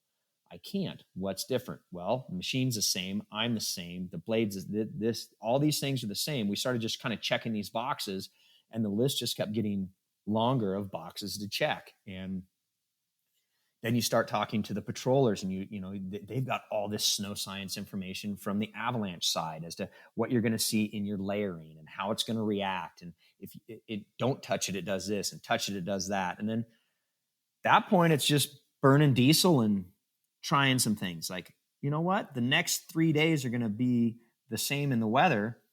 Track that run and let it sit and till it later. Till this run right out of the gate. Don't touch that one and do it at the end. And let's go ride them tomorrow. Let's, as operators, go out and, put an edge into it and see what we feel. And then we go back that next shift and walk up them again with a piece of equipment and see how they feel. It's all of this great technology that we have now, these snow depths and maps and trail finding, and that's great. I'm on board. I'm all for it. However, none of that will ever, in my opinion, have the output of an operator that feels through the seat. And unfortunately, I think as time goes on, it's turning into where more new operators coming in are reliant on the screen as to where they're at and how much snow there is. And, I couldn't climb. Well, I'll go the long route and get above it and this, that, and the other. And I mean, that's not everyone, but I'm afraid that the operator is slowly but surely becoming a little soft and a little reliant on technology. And we're losing some of the ass in the seat that really knows the feel and knows what's going on. Yeah, that whole thing just came full circle, I think too, what would be cool, you mentioned, we started talking about the snow science stuff, and I want to get into that, however much you want to contribute. But the one thing I want to talk about with it is not only were you learning and, applying it to the job, but you were also teaching it, correct? Is that a correct statement? Or Yeah, no, that is a correct statement. So I wouldn't say, maybe not teaching, but more sharing. There you go. And the learning aspect of it, I mean, there's going to be operators out there that are like, yeah, dude, you're full of shit, and this, that, and the other, and that's fine. I get that. I can tell you that from our standpoint, at a big mountain that has a lot to cover every night, by spending some time looking at and thinking about and talking about and researching and going through what the snow actually is, we gained acreage. We gained quality. That's a great point. We gained less time down on machines. We gained a lot of good. Now, did we screw some stuff up in the midst? Oh God, yeah. We punched some huge assholes that we couldn't fill in. We tried to open stuff up that we had no right going into because it blew up, and then we owed patrol. We probably still do a lot of beer to try and slip out our mistakes. Yeah. But not everything's learned from a book or learned from going on and saying, oh, well, we have this type of snow crystal, because it's always changing. Do we have a base type of snow crystal at each mountain? Yes. Do you get different variances? Yes. The biggest thing of snow science has the least amount to do with the exact snow type itself. It has to do with what you're doing with it as an operator and how you're thinking about it. If you roll out and it's 34 degrees and the temp's going up, but it snowed all day, just having a different mindset because you talked about what snow crystals are and how it processes is going to give you a different experience. And if you just roll out and say, I got to get it done before it gets too warm or before the set comes back, it's being willing to look at what's going on around you, to adjust your tiller setting, to think about when you should blade and when you shouldn't. Do we really have to move that snow tonight? What is the next 10 days? We're going into MLK weekend. Well, that means we got to groom everything wall to wall regardless of the weather. Or we're going into, a Wednesday. We don't need to groom everything. Let her ride for a minute. It's totally okay. And yes, we talk snow crystals. Yes, we talk how it processes, but it processes different everywhere. And ultimately, the end of the day was working to get people to look, think, and discuss, because every day is different. And that's really what it's about is, and listening on the radio, if the snow removal team is out in the parking lot and they're having a tough time moving the snow because of either depth or consistency, then around your base area, you're probably going to have similar. As if you have a ton of elevation difference, it may be different up top, but then you're probably going to be fighting the wind. Snow science it's not about the snow. It's about understanding your surroundings and being willing to actually look at them, think about them, talk about them, share that stuff a little bit, and then try. And if it doesn't go well, great. And if it goes well, that's great too.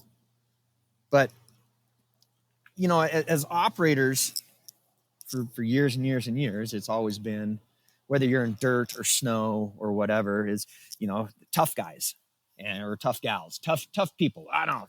This is it. This is what I said. This is how it's going to go. And when it goes bad, like, oh, well,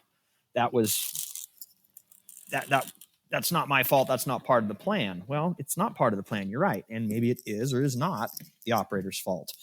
But being able to take a step back and look at why. And then there is the stuff out there. Like I said, I mean, it started for us because of wanting to know why snow fences were placed where they were placed. And that is a snow science. That is when the snow hits that fence, what's it going to do? Where's it going to land? And it's all math on that end. It's going to land here. It's going to land there. Right up until you have a snow fence that you take an ice storm and the entire fence rhymes up, and then it's going to change where the next snowstorm is going to land because your fence has changed. And do you process that snow right now? If it's going back, if I've got light, fluffy snow on the top and I cap it with wet, that light, will it pull it through? Pull the moisture down? It will. And the only reason we figured that out is because we did it and we came back 2 weeks later and it wasn't there anymore. And it wasn't because we had moved it. We had actually done a specific move this entire loaf over here and leave it alone. And it had shrunk itself.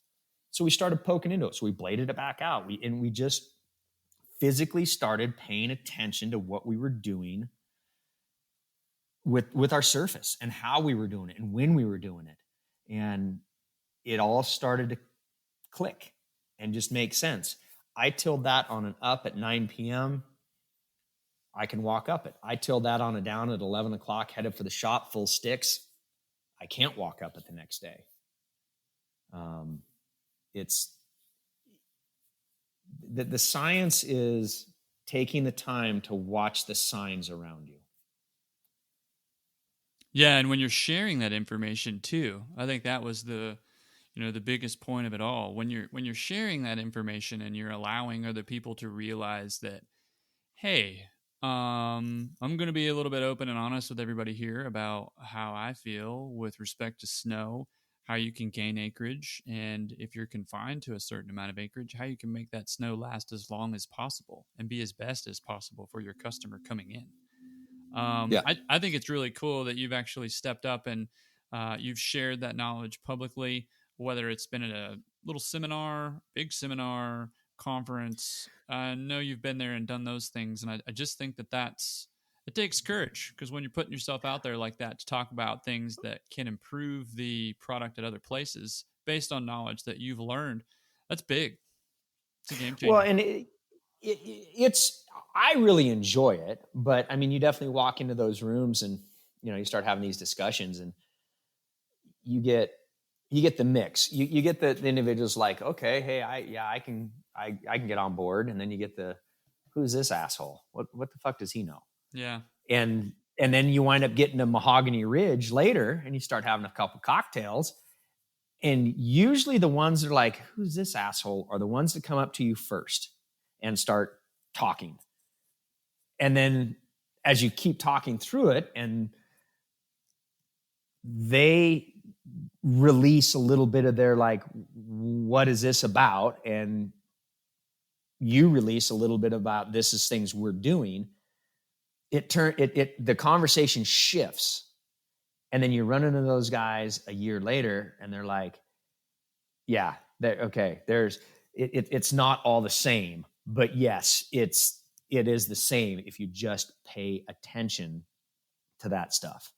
If you really watch your snow and the science of how you're processing it, I mean, you can start linking in cost of work on machines. Are we stretching belts? Well, all that cat does is doze. Well, then you're going to be stretching belts more. Even the most on-point operator doesn't spin tracks this out of the other. You're going to stretch belts. You're going to have other things going on.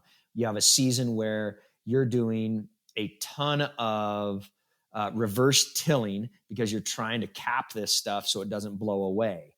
You're going to find more tiller work to be done, more drapes, and more lift frame knuckles that break. I mean, if you just get out of your own damn way for a minute and look at the bigger picture, you can find trends that are real, and you can keep that mountain open longer.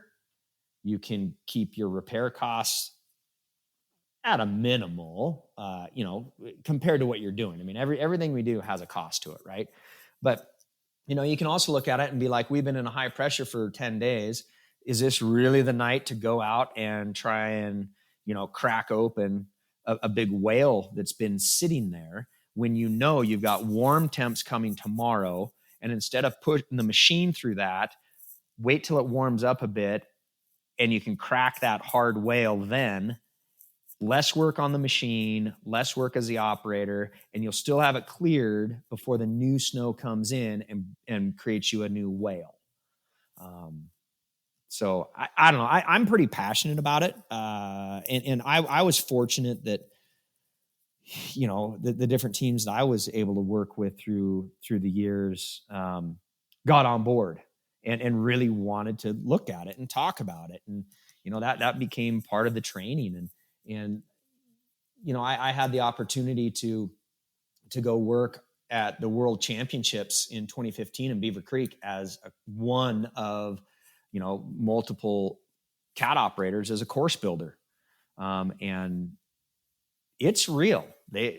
How much water you put into your surface, how many times you till it, how many times you move it, how many times you float it, you touch it, do you reverse it, that stuff is real. And to be able to come back from that and share some of those stories with the team, being like, we're already doing these things, and this is what we had been doing for a while, was really cool. And then that's part of why I was selected to, go out and be a part of that build team for, a month, was because of the discussions that we had been having and some of the different discussions we'd had with other mountains. And so I feel really fortunate to have been a part of that. And it stemmed from the snow surfaces side and the discussions and the implementation as well.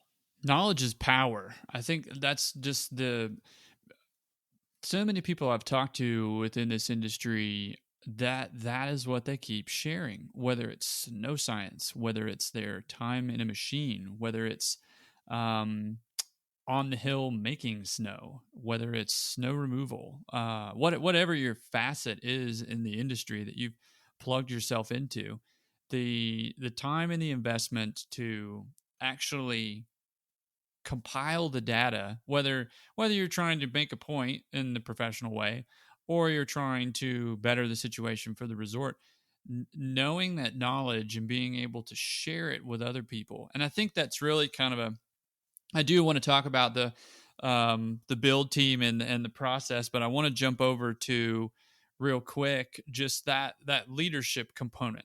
In any aspect of management, whatever industry you're in, whether it's in the ski industry or outside the ski industry, what's something to you that really makes a great leader in any aspect of management, project management, people management? What is that for Ryan Gage? I will never ask anyone to do something I wouldn't do. I think everybody just took notes right there. I mean, and I get it, as time goes on and people, move sideways, up, down, backwards, whatever, on the ladder of employment. We all started out in the same spot, not knowing shit.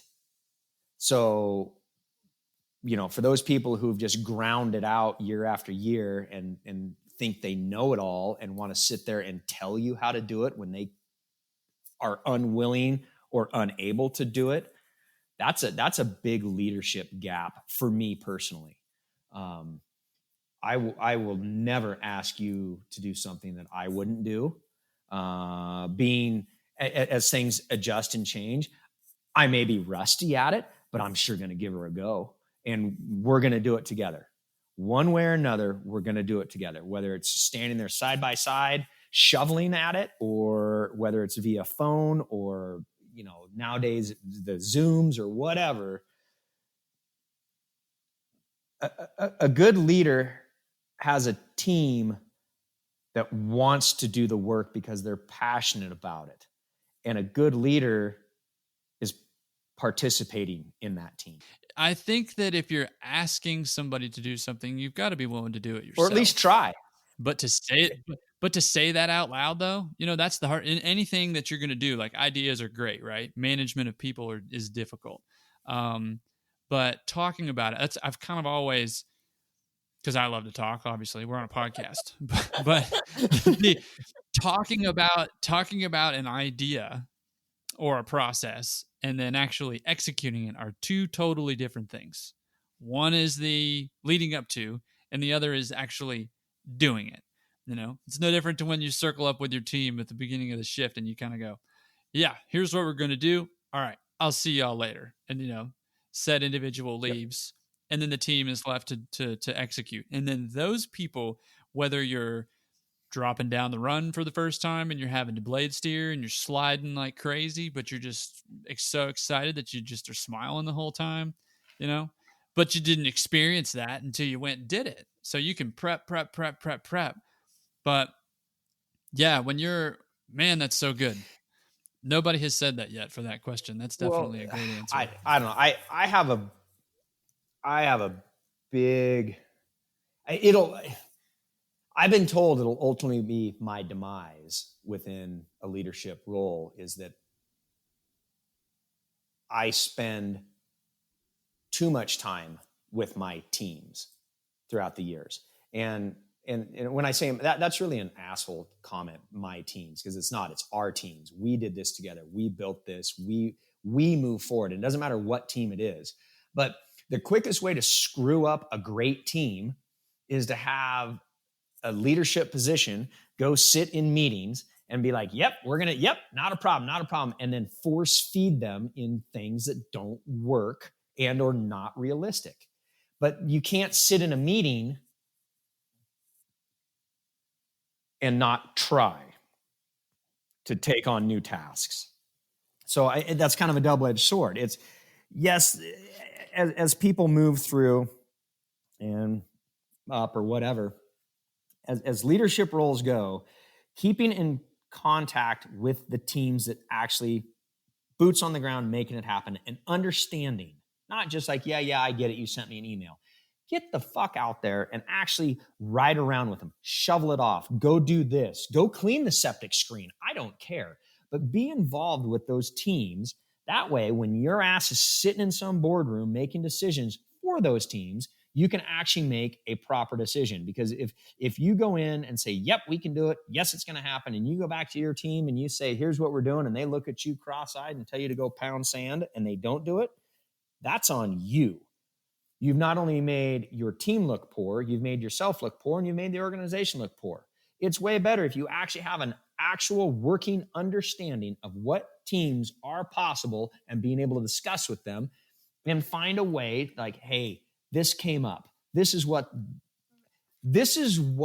marketing would like to do next week over here.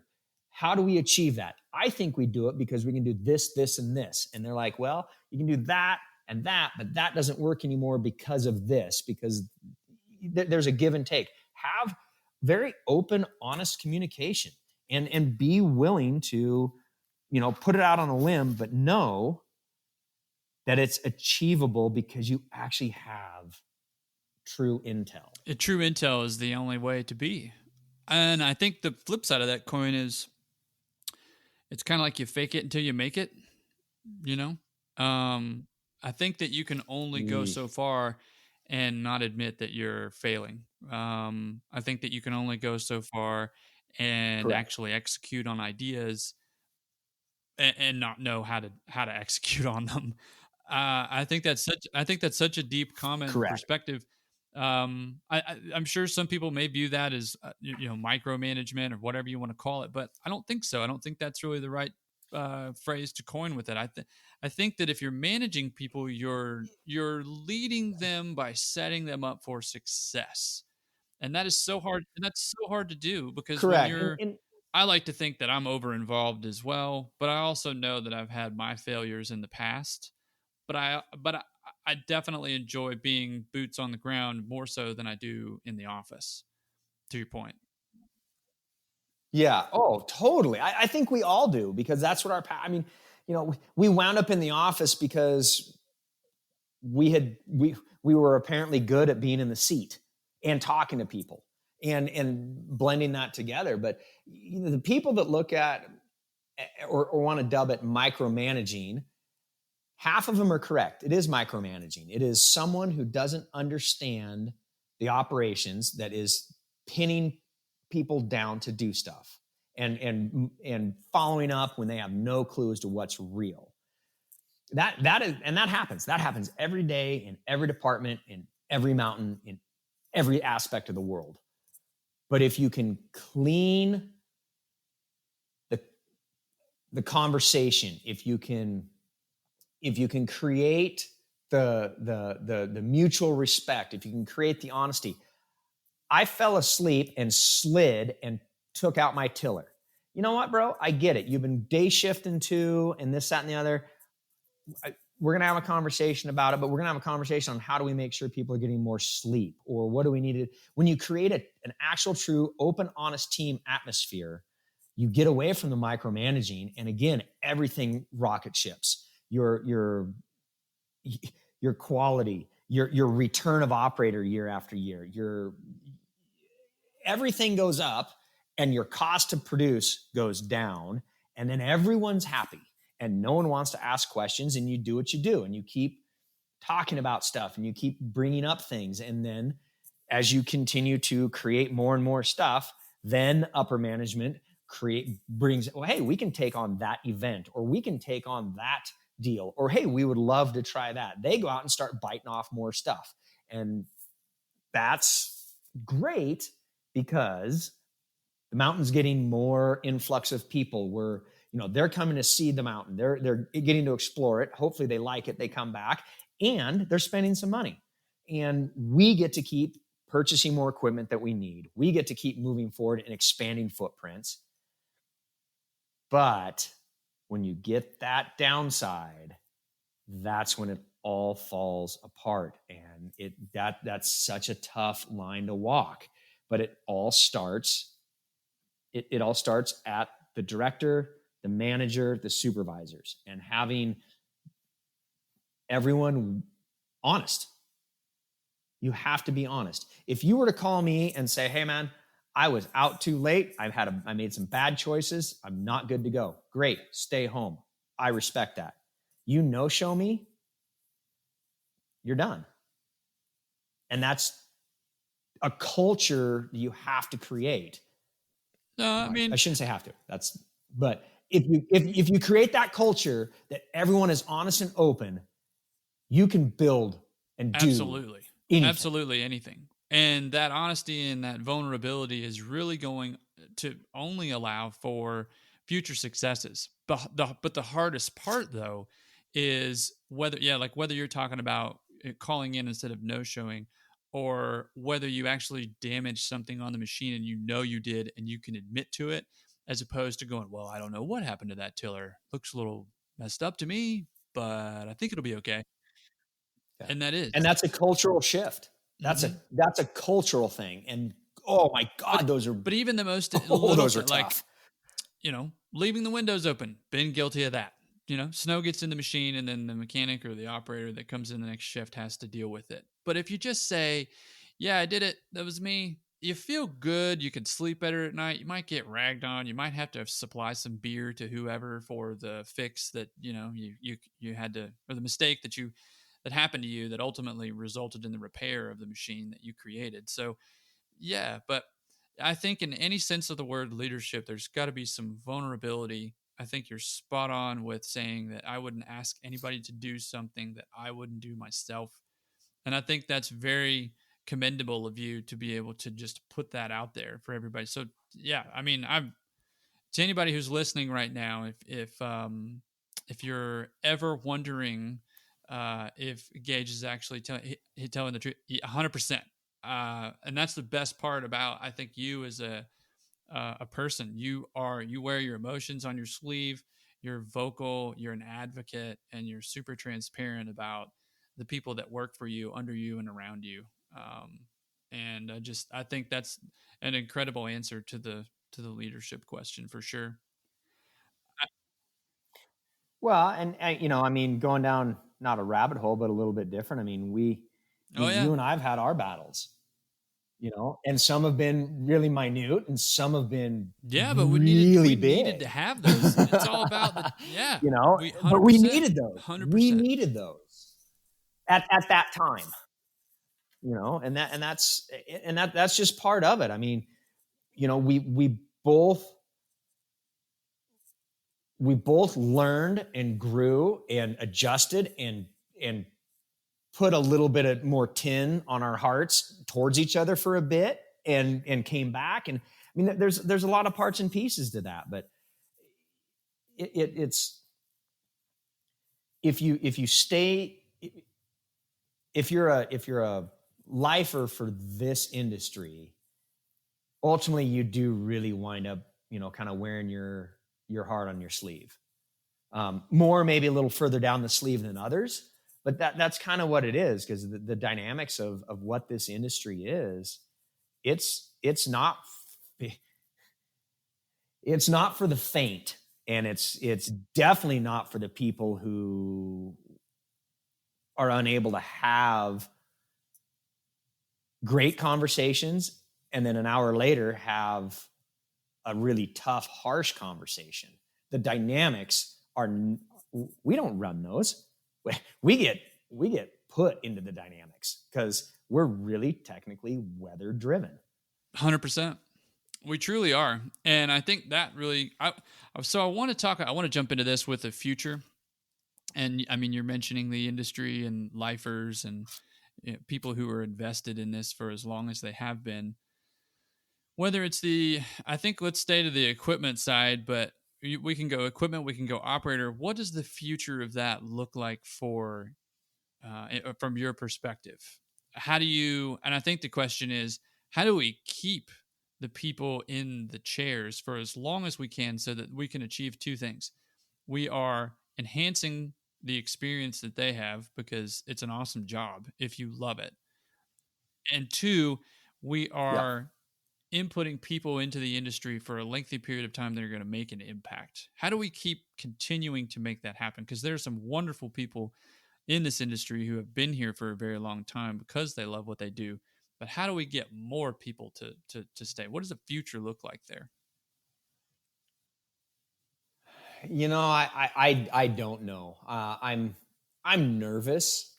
I won't say concerned, but I'm definitely nervous as to what the future looks like, because everything's going so much technology, and everyone's reliant on a screen, whether it's, just like right now, we're reliant on technology to, put this out to the world. Instead of us being able to, as a group of, 40, for instance, sit around Mahogany Ridge and talk about this. But then it'd only be us 40 that are talking about it, not, possibly 100 million people. So that part of technology is great, but I feel everyone's getting so reliant on their phones, their maps, their depths, everything's so techno that we're losing grasp on the fact of there's still actual physical movements that have to happen. There's an actual diesel engine that has to start, and you can feel it when you sit in the seat. There's hydraulic pumps. There's signs that everything makes when things are changing. And as these younger generations are growing and getting into roles and taking things and learning and doing and being part of all different industries, the equipment operations industry still has to have that. I can feel something different through the seat. Something is not right, whether you're a loader operator in a gravel pit, or you're cutting half pipe, or you're dozing snow, or digging for trees in a nursery. It doesn't matter. The equipment still has ultimate say. And I'm nervous that staff are going to are going to continue to move towards the techno side, and the technology can't actually keep up, just because that's not what it's about. But if the technology were to able to keep up, we wouldn't need operators, because basically the blade and the tiller could go run around by themselves in a programmable situation, and you just sit in a room somewhere and not have people out there. That's not real either for now. Our generation of really knowing landmarks and understanding the snow depths, that is going away. And what I'm a little worried is some of these areas that do longer seasons and have to know how to farm and where to farm, and not just be the robot driver that mows the lawn. We're going to lose them just because of age and just what time. And on the flip side, though, the industry, as we all know, is not the most high paying in the world. And for people to get into the industry and do 1 or 2 seasons and then leave, that's typical. It doesn't matter what department you're in or what you do. But the people that do hang around for 3, 4, 5, 10, 20, 30 seasons, whatever the case may be, they're not there for the money. They're there because it's a lifestyle and it's a passion.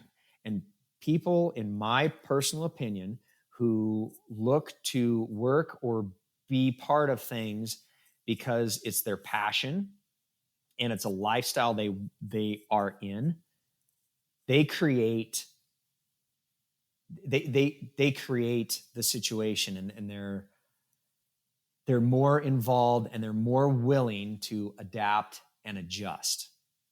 So I guess that's a real big roundabout way to get into saying I'm super concerned because of the technology.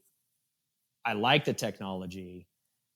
I'm going to miss, as a bunch of us older operators slowly move out, the info that they can share with the younger teams coming in.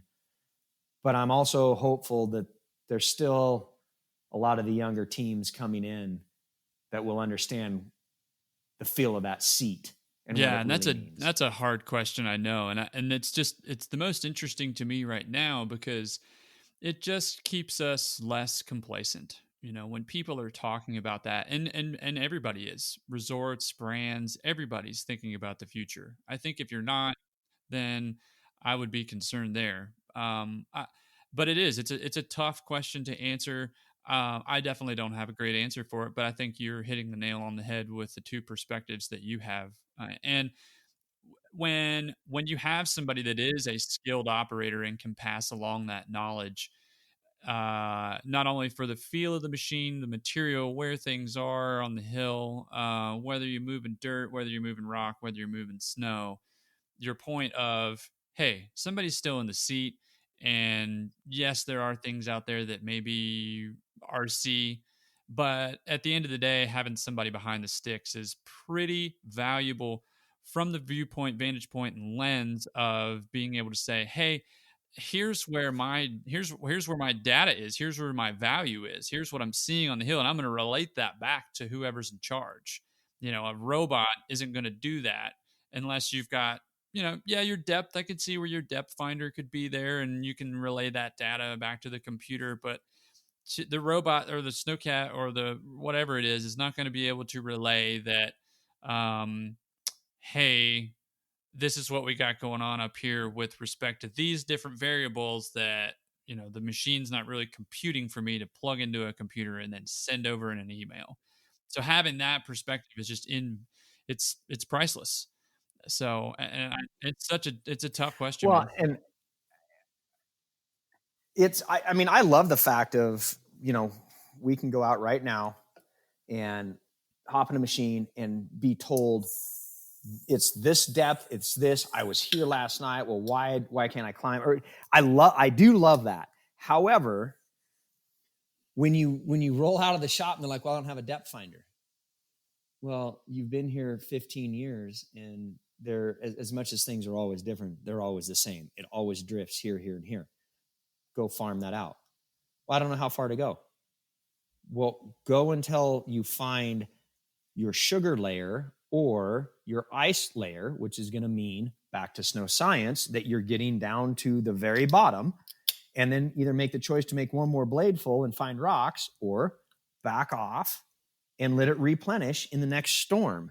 And there's, maybe that's what it is. It's the thought process and or lack of, well, how far do I go? Well, I don't know. Last night you went until you tore your tiller off. So maybe don't go that far tonight, but go, kind of almost there. and just working with operators is, man, it's tough. I can't imagine how some of the guys who worked with me throughout the years dealt with it. I mean, seriously, they had to look at me like, I'll put you in a septic tank. Seriously. Oh man.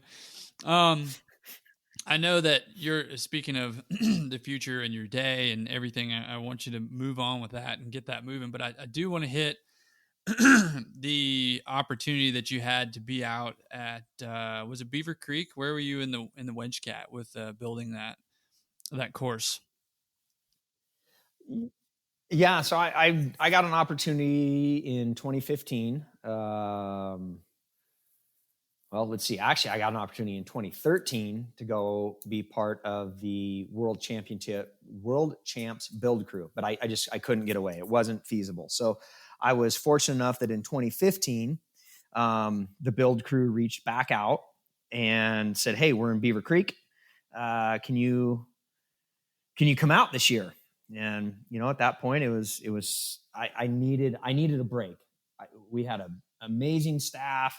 the guys and gals, they didn't need me around. We had not a lot of snow coming. They had it handled, and they all looked at me like, well, yeah, you better go. So it was awesome that my team, pitched for it, or told me you got to go. And then, my upper management at the time got on board and said, yep, that's cool. And so I got the opportunity to go out and be part of the build crew on the Birds of Prey. And, Bodie's Demise, which in the ski racing world know that it's a specific bump down towards the bottom of the men's downhill that he wrecked himself on one year, and he did it again a similar year. And but to go out and work with a team of individuals, and there was a fair amount of us that were brought in, and it's not because Beaver Creek couldn't do it. They had a great staff, and of their staff that wanted to be part of that, they were part of that crew. But it's building for a World Cup is a different thing. It's very, very specific, very repetitive, and not all operators want to be on board with that. And it's one of those things that you build it, as they say, at 3 a.m. and then at 5 a.m. it's got to change, because we changed 300 yards up. And so now there's repercussions coming into this, and we're going to change this. And I was fortunate enough to know about half of the crew going in, just guys from Jackson, guys from Hood, guys from Tahoe, guys from Beaver Creek. And then, so it was an eye opener. I mean, we've done some crazy stuff, but I can tell you that, night one, I mean, I've done winch to winch. So I've lowered some winches down. We've done this. So night one, we roll up top of the brink, and there's four winch cats. I'm like, all right, well, hey, what are we doing? Where are we going? And I'm cat number 1, we'll call it, in the descend. And there's 3 more behind me. So they let me down. They let the next guy down. We all shift over. They let me down. And so anyway, we yo-yo ourselves all the way down into place, and then we unhook, and the guy who let me down goes back up and unhooks. We all hook to our picks. We, spend our 10, 12 hours doing what we're doing, working on our parts and pieces. We get ourselves back, and then we do the same thing again. It's a four cat pick to get yourself back up out of that situation. And wow, that was an eye opener. I was going to say, I bet that was for me. I would have been like, whoa, this is awesome. Yeah. And they're like, oh, dude, you're fine. Just, head off the top and look for the rock knob on the right-hand side and hug the rock knob. And then you're going to slide, and you're going to go sideways, and you're going to see a landing road, and you got to blade and hook yourself into that landing road, go part way in, find his pick, and then drop next to his pick and go down to your landing. So it was a pick and slide. I'm like, great. All right, let's do this. I mean, it was in the blind. Hadn't skied it. I've seen it on TV, but hadn't skied it. Hadn't been in a cat on this hill. Hadn't done, we roll out of the shop and they're like, good to see you. All right, here we go. So I'm, they're putting their lives in my hand, just like I'm putting mine in theirs. And that thing is steep, and it is slick, and it is so much fun. Wow. Oh, okay, so God. if you were real quick, if you were to categorize the snow type for that course, was it the tacky that you're talking about, or was it the glimmering shine that you were talking about? What kind of? So when we started the build, they had just come out of a snow cycle, and it had about 30, I think it was 30 inches. Maybe I'm wrong. Anyway, they had just had a good snow cycle, and there was Volkswagen size natural snow bumps. And so when we dove off the brink, and there's multiple sections of the course, so we were working basically the upper section. We dove off at the brink, and it was blade steering through powder moguls. And Colorado powder is, if you've ever been there, it's pretty light. It doesn't pack real well. So when you smash into it with your blade in a full slide, it explodes. It doesn't actually steer you anywhere. So we all get down, and we're about 3 days in at this point. We hadn't had any weather, and we're moving the snow. We're working it back and forth. So we're starting to create now a machine surface where, we're 8, 10, not quite 12 inches deep yet at this point, but we're 8 to 10 inches deep of rolling it back and forth, leaving it tracked, leaving it open, reverse tilling, reblade. This pod, you'll find little pods that just weren't taking, they weren't working. It's almost like taking out a zit. You pick it out of there and you shove it off to the side and be done with it. And then you rework the surface and flatten it back out. So we went from a very natural, untamed surface to going into water injection in about 3 weeks. And it was not the mirror finish, we'll call it, that you're like, nothing's going to touch that. But it did go to a very, very, very firm surface that had a good grip to it. So when you were tied in to any pick point and you dropped in full set of ice cocks, so brand new set of track space, let's call it a brand new set. You have all your jewelry, life is good. Just the tip of the ice pick may actually penetrate, but you didn't fully slide. It had enough grip to it that it was kind of that slow motion moving, and it was very controlled. Nice. But it was a hard surface. I bet, man. It sounds it. Thanks for elaborating. That had to have been super fun. It was. It was an amazing experience. I would never change it. I was so honored to be asked to go be part of that team. I was very lucky, and we had a good time. I learned a ton out there, man. There were the operators that were willing to share and show stuff, and a different mountain and a different snow crystal and a type, and how we processed and when we put water in and why we did up push only or why we reverse tilled and there was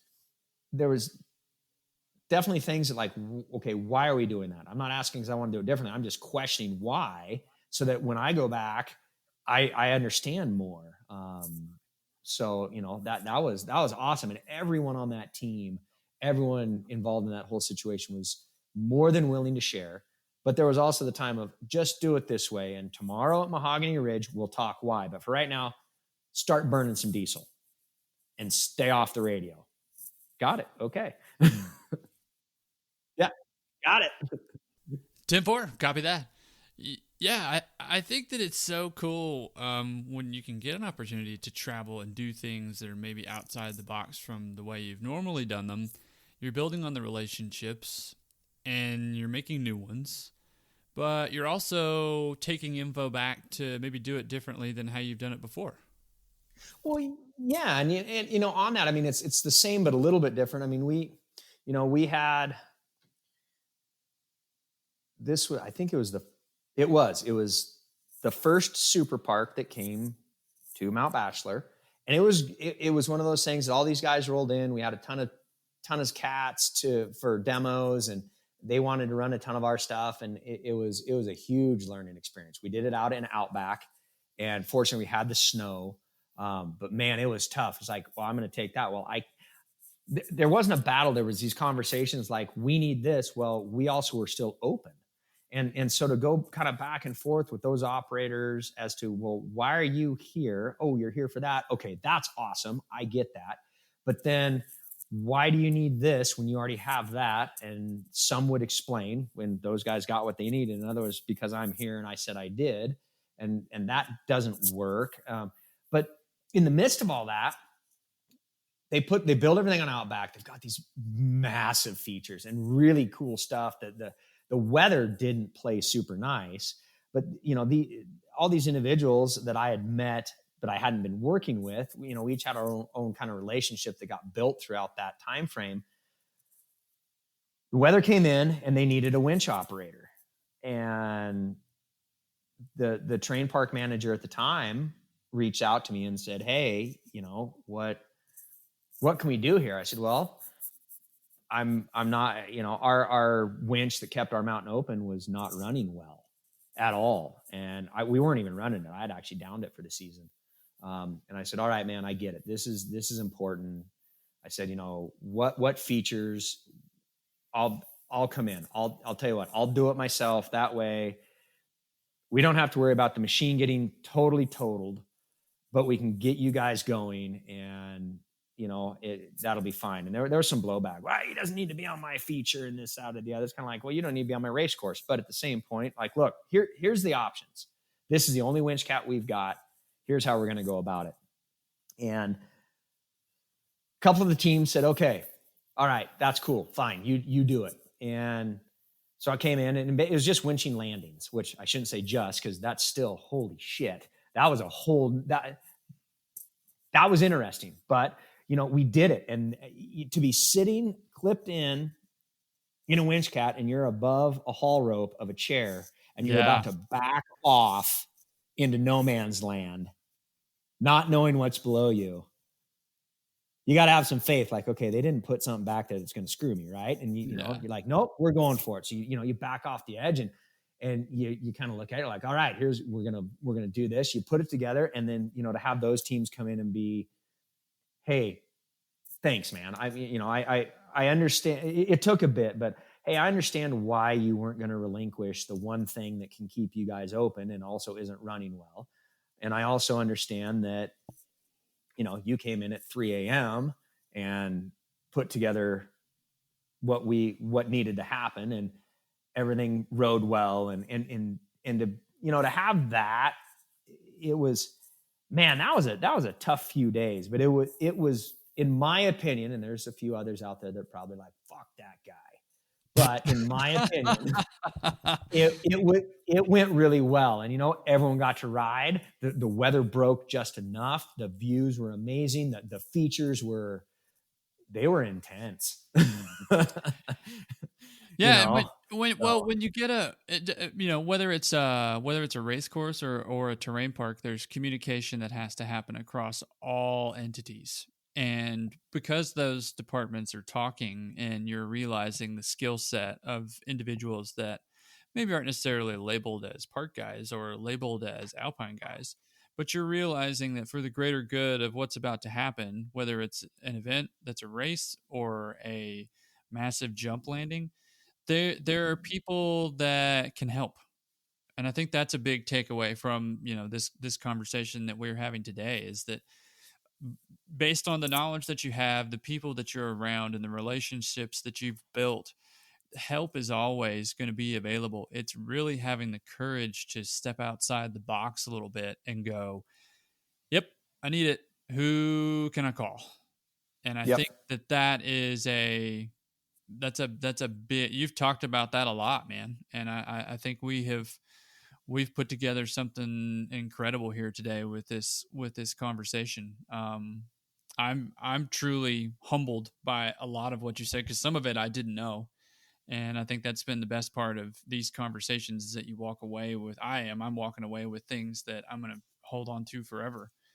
But the biggest component, I think, is just those things, man. We've talked a lot about relationships, knowledge, and then ultimately who is around you, and how can you piece that together? Because in the future of this industry, and we don't know what's going to happen, but I think as long as we can continue to invest in people the right way, I think we're going to be all right. I agree. I totally agree. And I had this told to me by an individual that I learned a lot from. And, great operator, great person, very much an asshole.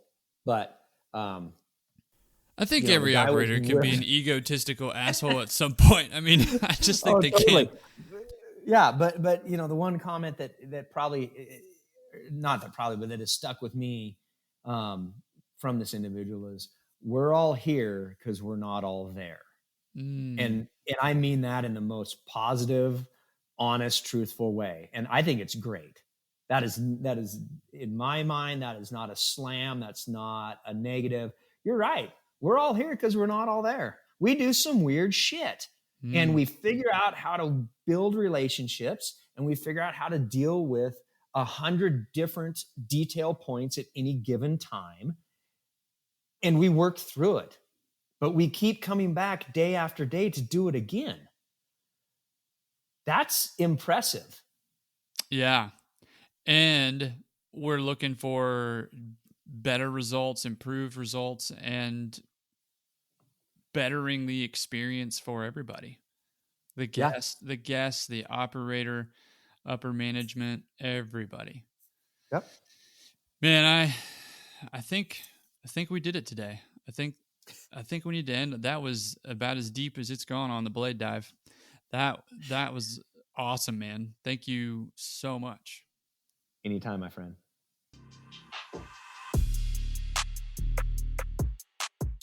Okay, wow. Huge thank you to Ryan Gage for his time and for being a part of the podcast.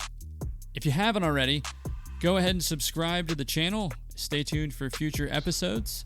And be sure to follow us on social media at The Blade Dive on Facebook, Instagram, and Twitter. Don't forget also to send us your push road questions. You can send us a DM directly on social media, or you can drop us an email on our website, thebladedive.com. Definitely keep tagging us in the photos. I'm loving seeing those, and it's, like I said, humbling to see you listening to the podcast while you're in the machine. You can do that by just using the hashtag #TheBladeDive or our handle @TheBladeDive.